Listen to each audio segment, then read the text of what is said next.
Hey folks, welcome to Chapter 2, Lesson 8, Slopes and Equations of Lines. All right, here we go. Who's this? It's Rene Descartes. Lived 1596 to 1650. He wrote the book La Géométrie, father of analytic geometry, father of modern philosophy. Why are we looking at him? Well, we've been looking at Euclid for so long. You almost think there isn't anyone else in the story of geometry. Well, there wasn't really until Descartes, and he changed everything. If you had to divide all of geometry into two epochs, it would be Euclid's from 300 BC to 1600 AD, and then Descartes from there on. Descartes ushers in modern geometry. Why? What does he do that's so revolutionary? It's this. It's this. Analytic geometry. He comes up with a systematic way to translate from geometry to algebra and vice versa. All right, so in West, if you were an educated person from 300 BC to 1600 AD, you were studying geometry. You were studying Euclid's Elements, his 13-volume set. You're doing postulates and proofs and theorems and proofs and theorems and proof, all of geometry. But if you lived in the Middle East, like after the year 1000, uh, you might have also been studying algebra. And so algebra started becoming a thing in the world. And so when Descartes comes along, 1600 or so, he says, wouldn't it be great if we could have geometry talk to algebra and vice versa in easy translation? And he comes up with this system called analytic geometry. Okay, so here's a circle. You can make a circle with Euclidean geometry. You just use a compass and a straight edge. Stick a compass down, boom, you got a circle. What Descartes did is he put it on this Cartesian coordinate plane. Yes, it's called a Cartesian coordinate plane after Rene Descartes. Cartes, Cartesian. Rene Descartes, Cartesian. That's where you get this from. And what this Cartesian coordinate plane, R2 right here, allows you to do is quickly translate that circle into this algebra. X minus 6 squared plus y minus 4 squared equals 9. Now, you don't know that yet in geometry. By the time you're done with pre-calculus, you'll be able to make that translation no problem. How about this? This is another graph you've seen in the past. Do you remember what it's called? It's called a parabola, right? Did Euclid have parabolas? Absolutely. He had all those shapes.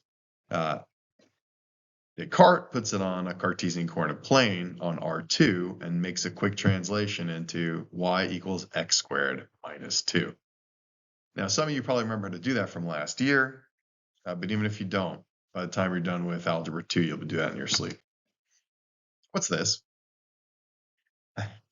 Yeah, it's that sail shade next to like the central courtyard. Look, you're looking at building 2. Great. What shape is that? It's not a parabola. That's in R2, right? That's on a plane. This is clearly a three-dimensional shape. So what shape is it? It's called a hyperbolic paraboloid, and it's in R3. Okay, so let's take a look at this thing. There's a great program out there called Desmos. It's online. It's free. You just type in Desmos Graphing Calculator or Desmos Graphing Calculator 3D if you want 3D. So look at this right here. Is this 2D or 3D? 3D. So is it R2 or R3? R3. Yes. In R3, let's try to recreate this hyperbolic paraboloid. Okay, so now if you look on the left here in the toolbar, you will see that I'm writing z equals x, which will form a plane in space. Now it becomes equals x squared, forms a paraboloid. Minus y, it kind of folds it, and then minus y squared. That is the hyperbolic paraboloid. It's the same shape that's out there in the courtyard. I just multiplied it z times 5, and now you can really see it. You can see how there's this like hyperbola shape here and parabola shape right here. Hyperbolic paraboloid. By the way, what does this thing look like to you? What food item does it look like? Yeah, it looks like a Pringle. A Pringle has got that same distinctive shape, doesn't it? Okay, got this curved surface this way, this curved surface this way. It's sometimes called a saddle. Right. So a Pringle is a hyperbolic paraboloid. If you're ever hanging out with your friends and they say, I wonder what shape a Pringle is, you tell them hyperbolic paraboloid in R3, of course. All right. You can mess around with your graphic calculator and do all sorts of things. In the TI-84 Plus CE, you can easily create shapes like circles, parabolas, cubics, all those kind of things, no problem. It does a good job translating for you. If you have the TI Inspire, you can actually do 3D shapes like our hyperbolic paraboloid, no problem. All right, now in class, you missed it. We messed around with this a lot, had some fun with this, okay? But I'm not going to do that here. Let's get into the lesson then. You actually studied lines last year, right? We're translating from lines to equations, from algebra to geometry. See if you can match up the slopes on the right with the graphs on the left. Pause it, take a minute, and see if you can do it. Come back. All right, hopefully you're back. Here's what we get. So m equals 0. Why should that be this guy right here? Well, all graphs of horizontal lines have a slope of 0. How about this? M is undefined. That's 3. Why should that be? All graphs of vertical lines have undefined slope. M equals 6/7 is 4. You can see that's approximately a slope of 1. 6/7 just under 1. And a slope of -1, that's a slope of -1, your 45-degree angle. Good. Let's see if you can remember stuff from last year directly. Now, this is full-on Descartes, right? You got geometry, which are graphs, and you've got equations, which will translate both directions. At least for lines, you did this last year, so let's see if you remember. Pause it, come back in a minute. All right, let's see what the answers are. Okay, y4 here. Well, you can see this is y equals mx plus b. Here's a slope of 6/7 and a y-intercept of 5/7. Slope of 6/7, y-intercept of 5/7.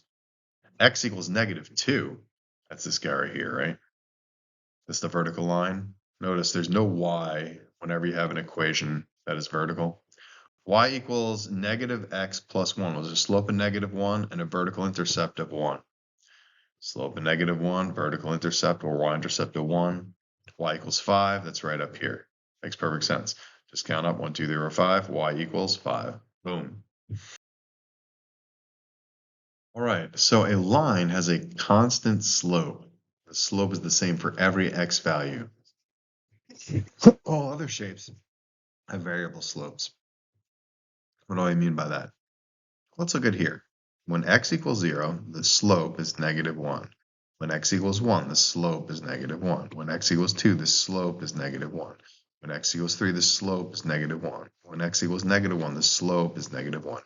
No matter where you look on this line, the slope is going to be -1. It's a constant slope. That's the dominant property of a linear function, the only function like that. Hey, compare that to this function right here, which is a parabola. At x equals 1, the slope is 0. At x equals 2, the slope is 4. At x equals 3, the slope is, at x equals 1, the slope is 0. At x equals 2, the slope is 2. At x equals 3, the slope is 4. At x equals 4, the slope is 6.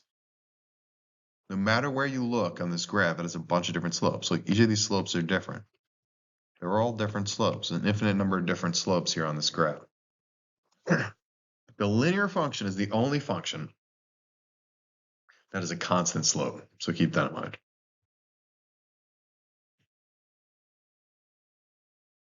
All right. So we want to calculate the constant slope of a line containing points x1, y1, and x2, y2. What do? We use the slope formula. M equals y2 minus y1 over x2 minus x1. Change in y over change in x, rise over run. Check it out. Here you see the run, or the change in x, or x2 minus x1. That's like right minus left, right? Here you see the rise, or the change in y, or y2 minus y1, or top minus bottom. This looks very familiar, right? We used to calculate this and this length when we wanted to get this distance using Pythagorean theorem. Okay, we don't want to get this distance using Pythagorean theorem. We want to know its slope.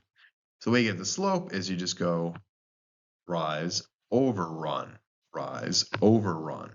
This length divided by this length gives you the actual slope. Okay, good. Find the slope of the line, use J and K and the slope formula. All right, no problem, we can do this.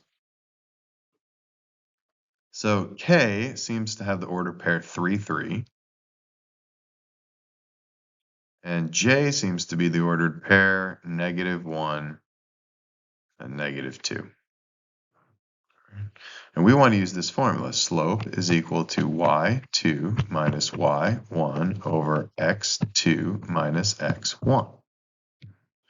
All right, let's say this is x1, y1, and this is x2, y2. So we'll go -2 minus 3 over -1 minus 3. Well, let's see. Got -5 over -4, which is equal to 5/4. That's the slope of this line. Does that look reasonable to you? Yeah, I mean, the slope looks like it has, this line looks like it has a slope of about 1. It's about a 45-degree angle, slope of 1. That's a little bit steeper than that. So 5/4 makes good sense. All right. Why don't you pause it, try it, and come back in a minute. All right, hopefully you're back. J is -2, comma, 3, and K looks to be 3, comma, -2. So Y is going to equal, sorry, M is going to equal Y sub 2 minus Y sub 1 over X sub 2 minus X sub 1. All right, let's say that this right here is X1, Y1, and this right here is X2, Y2. It's kind of my choice which one I choose to call X1, Y1 or X2, Y2 as long as I'm consistent.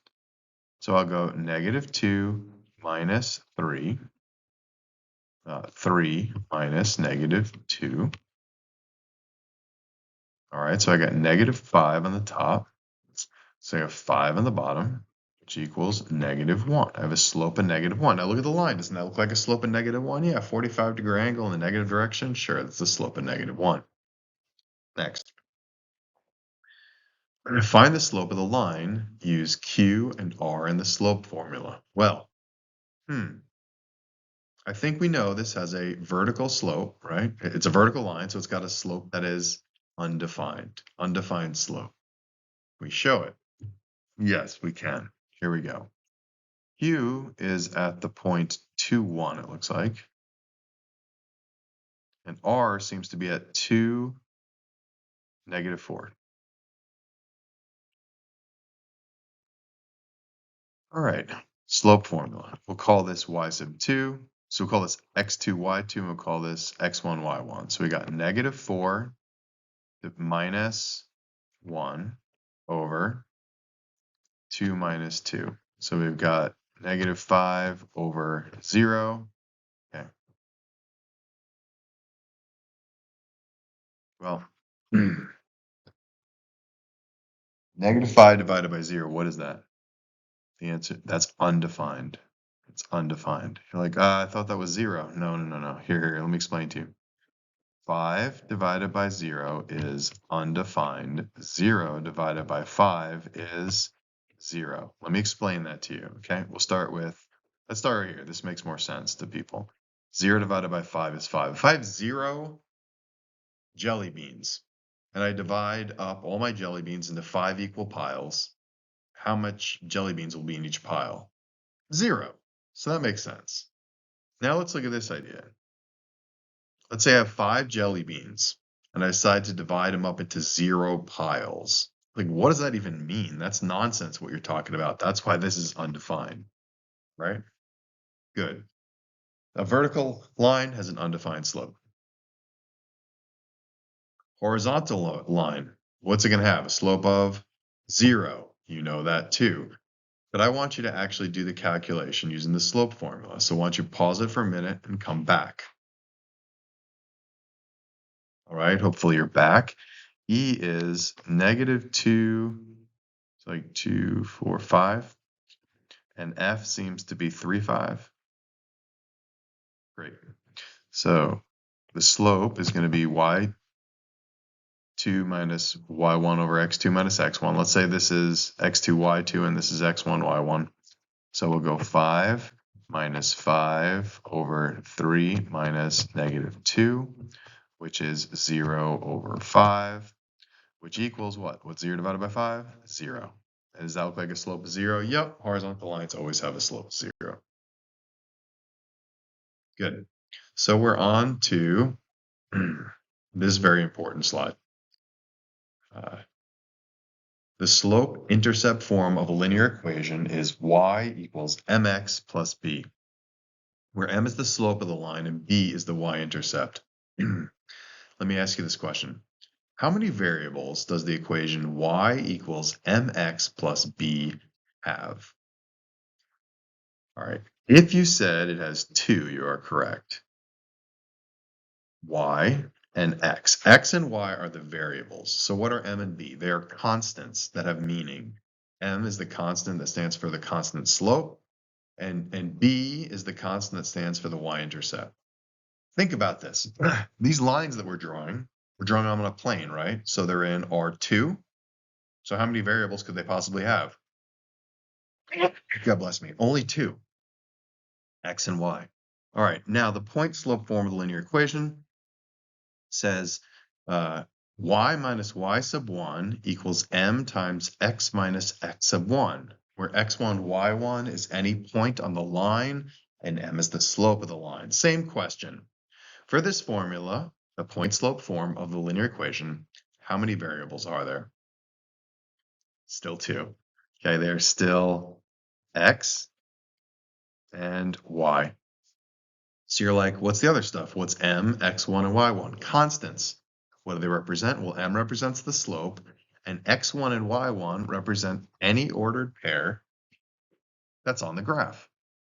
Okay, now let me just tell you, slope-intercept form is good and useful, but it's for younger grades.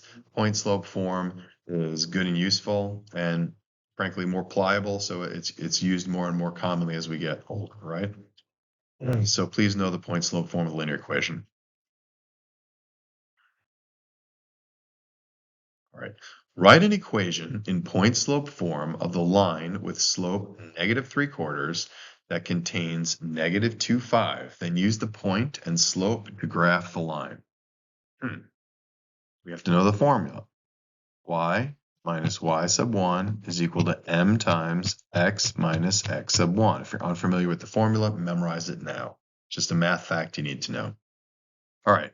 Y is a variable. It's not going to change. M is a variable. It's not going to change. The stuff that Y is a variable. It's not going to change. X is a variable. It's not going to change, but the rest of it is going to change. So let me just erase for a second. There's my eraser. Only X and Y remain unchanged. All right. Y sub 1 is right here. That's 5. Minus X sub 1 is right here, -2.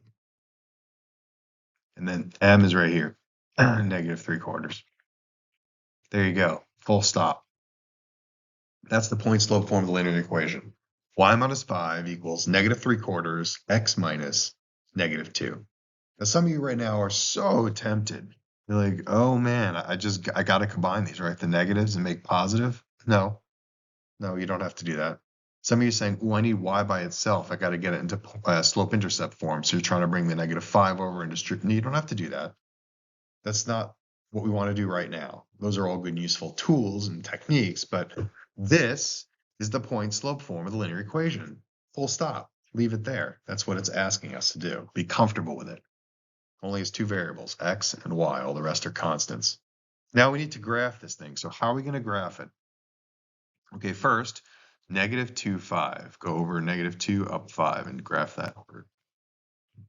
Next, you use this right here, this slope. -3/4 means rise 3, run 4. But in this case, because of the negative sign, it means fall 3, run 4. So 1, 2, 3, and then 1, 2, 3, 4. Should be right around here. Okay. So now that we have 2 ordered pairs, all you need is 2 ordered pairs to graph a line. you graph the line. Now, forgive me if it doesn't quite do this. It's hard to do with a finger. There you go. There's my line. It'll look much prettier if you use straight edge. Promise you that. All right, now we say, does that make sense? Yeah, it looks like a slope of -3/4, less than a slope of -1. Okay, good, perfect. Write an equation in point slope form with a slope of 4 that contains the point -3, 2. Then use the point and the slope to graph the line. Why don't you try this one? Pause it now and come back. All right, we're back. See how we did. Well, first I need to know the equation of a line. It's going to be y minus y sub 1 is equal to m times x minus x sub 1. Good.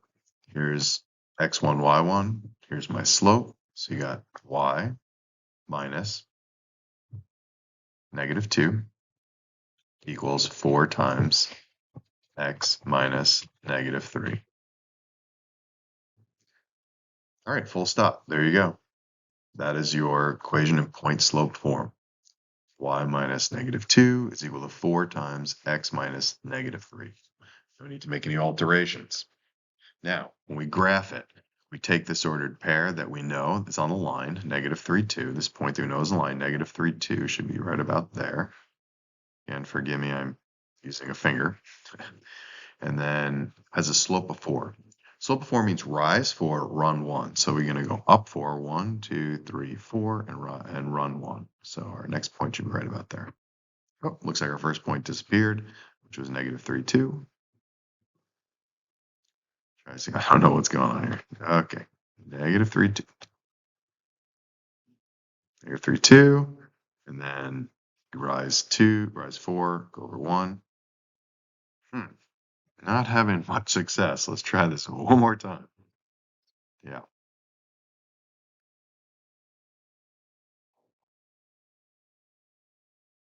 Great. Because we have 2 points. As best as I can create them. Now we run a line through them as best I can. Oh, wow, it's a terrible looking line. I'm sorry. That's what happens when I use a finger on a screen. All right, now we ask ourselves, does that look like a slope of 4? Yeah, that looks like a pretty high pitch. So that's a slope of 4. Good.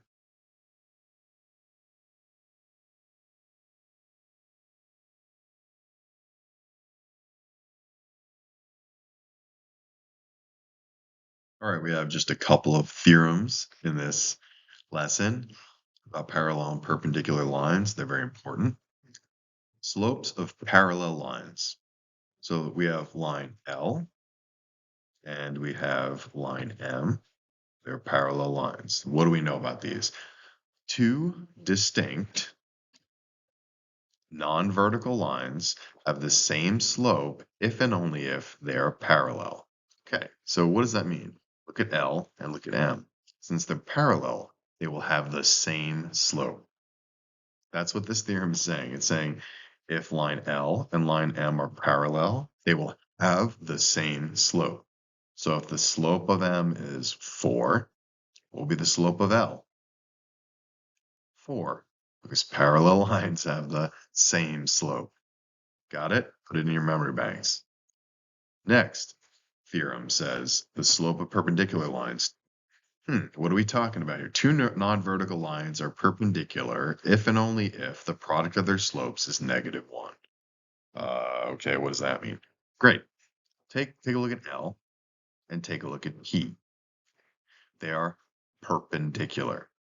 What this theorem is telling us is if L has a slope of 4, then P will have a slope of -1/4. What's the relationship between 4 and -1/4? Well, first, they're reciprocals, and then 2, there's a negative sign here. So if you take the slope of 4 here, the negative reciprocal or opposite reciprocal slope will be for the perpendicular line. Let's try that again. Slopes of perpendicular lines. If M and P are perpendicular, then if the slope of M is 4, the slope of the perpendicular line will be the opposite reciprocal slope, or -1/4. All right, back up, process, answer this question for me. the slopes of parallel lines are the same. The slopes of perpendicular lines are opposite reciprocal slopes. Okay. Look, here it said that two non-vertical lines are perpendicular if and only if the product of their slopes is -1. Let's see what happens if I take a slope of 4 and I multiply it times the negative reciprocal of -1/4. If I multiply those together, I get -1. That's what they're talking about. Product of -1. Okay, let's move on. Determine whether AB and CD are parallel, perpendicular, or neither. Given these points, we have the points for line AB and the points line CD. Graph each line to verify your answer. The graphing might be challenging as we've seen, but let's go ahead and do the algebra, shall we? All right, so we'll start with line AB. We need to get its slope because the slope is very important here, okay? So which two points are we going to look at? This one and that one. So we'll go -5, -5, -1, go -1, -1. All right, let's see. At the top, you got -6, and the bottom, you got -2. So this equals -6 over -2, which equals 3. Right on. So the slope of AB is 3. Let's change color, shall we? Okay, let's look at CD. CD. The slope of CD, we're going to use these 2 points right here. 1 minus 2 over 6 minus 3. Okay, so in the top you got -1, and in the bottom you have 3. So you have a slope of -1/3. All right. Now we have to ask ourselves, what's the relationship between AB, line AB, and line CD? Can you tell? We have a slope of 3 for AB and a slope of -1/3 for CD. Can you tell the relationship? Yes, they are perpendicular because they have opposite reciprocal slopes, or negative. This right here, -1/3, is the negative reciprocal of 3. If you multiply them together, 3 and -1/3, you get -1. Perfect. So we know we have perpendicular lines. Can we graph them? Sure. Let's try this. We'll see how well the graphing works. We'll start with this ordered pair. You could choose either of the 2 ordered pairs. I'll go 1, 1. 1, 1's right here. All right. Next ordered pair. I'm going to use the slope. Okay, I'm going to use the slope to get it. It's good practice. Rise 3, run 1. So I have 1, 1 over here as a point, and now I'm going to rise 3. 1, 2, 3, and run 1. Okay. Now I drive a line through that. It's not going to be perfect. Oh, it's not bad. Okay. Next line. CD. Why don't we use the point 3, 2? We could choose either point, but I'll choose 3, 2. 3, 2 is right here. All right. And now I want to use my slope of -1/3. That means fall 1, run 3. So that'll be right around here. Good. So now I draw the line through these guys. Okay, not the best line in the world, but as you can tell, these 2 lines are perpendicular to each other. Okay. When you do your homework, please use a ruler. I can't do that on this touch screen. Unfortunately, I don't have the right equipment for such. All right, I will invest in some equipment as soon as I have the funds and the time. The time more than anything. I think I have the funds. It's the time. Okay. Moving on. Okay, you want to try this one? It's just like the last problem. Try it on your own. Pause it now. Come back. All right. Hopefully you're back. Let's see. Start with AB. Using these 2 ordered pairs, we should have 2 minus 6 over -9 minus 3. Well, that's -4 over -12, which equals 1/3. So the first guy's got a slope of 1/3. Let's try CD. Slope of CD. We're going to use these two ordered pairs right here.